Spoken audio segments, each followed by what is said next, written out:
அனைவருக்கும் வணக்கம். So last வீடியோவில் நம்ம பார்த்தோம் நம்மளோட பர்பஸ் என்ன அப்படின்றத கண்டுபிடிக்கணும் அப்படின்றத சொன்னோம். கடவுள் ஏன் நமக்கு கஷ்டங்களை கொடுக்குறாரு, துன்பங்களை ஏன் கொடுக்குறாரு, ஸோ நம்மளோட பிறவி நோக்கத்தை நம்ம கண்டுபிடிக்கணும் அப்படின்றதுக்காக தான் அதை கொடுக்குறாருன்னு நம்ம சொன்னோம். சரி சார், என்னோடய பர்பஸை நான் எப்படி கண்டுபிடிக்கிறது? ஸோ முதல்ல ஒரு விஷயம் நல்லா தெரிஞ்சுக்கங்க. கடவுள் பார்த்திங்கன்னா எல்லாருக்குமே ஒரு தனிப்பட்ட ஒரு திறமையை கொடுத்துருப்பார். ஸோ ஒவ்வொருத்தரும் பார்த்திங்கன்னா தனித்துவம் வாய்ந்தவர்கள்.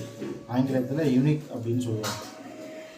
ஸோ அப்போ உங்களுக்கு ஒரு திறமை கண்டிப்பாக இருக்கும்.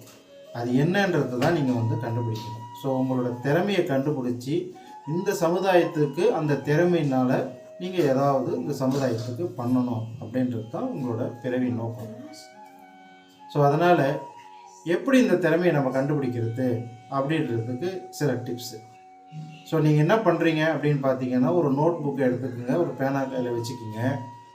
யாருமே இல்லாத இடத்துல தனியாக போய் உட்காருங்க.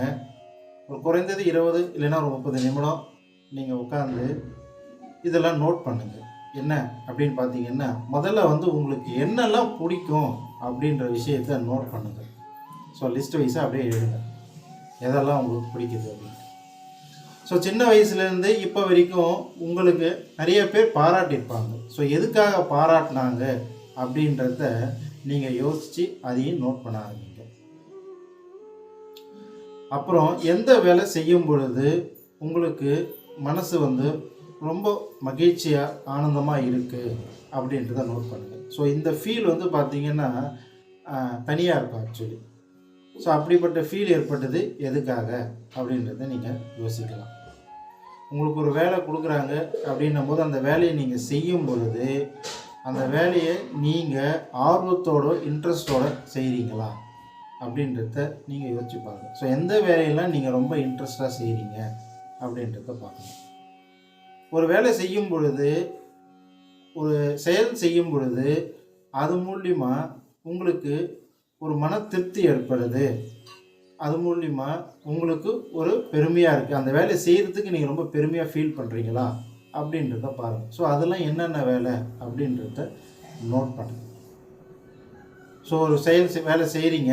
ஸோ அதுக்கு பணம் கொடுக்கலைனாலும் பரவாயில்ல, பட் எனக்கு அந்த வேலையை ரொம்ப பிடிச்சிருக்கு, நான் அந்த வேலையை செய்வேன், எவ்வளோ நேரம் வேணாலும் அந்த வேலையை நான் பண்ணுவேன், டைமே எனக்கு போகிறது கூட எனக்கு தெரியாது அந்த வேலையை செய்யும் பொழுது அப்படின்னா அது என்ன மாதிரியான வேலை அப்படின்றத நோட் பண்ணுங்கள். ஸோ இதை எல்லாமே நீங்கள் தொடர்ந்து நோட் பண்ணிக்கிட்டே வந்தீங்கன்னா ஒரு நாள் உங்களோட திறமை என்னன்றத நீங்கள் ஈஸியாக ஐடென்டிஃபை பண்ணிப்பீங்க. ஸோ ஒன்ஸ் நீங்கள் அதை ஐடென்டிஃபை பண்ணிட்டீங்கன்னா அதை கன்சிஸ்டன்ஸாக நீங்கள் அதை பயிற்சி செய்யும் பொழுது நிச்சயமாக அந்த திறமையில் நீங்கள் மாஸ்டர் ஆகிடுவீங்க. ஸோ வாழ்த்துக்கள், வாழ்க வளமுடன்.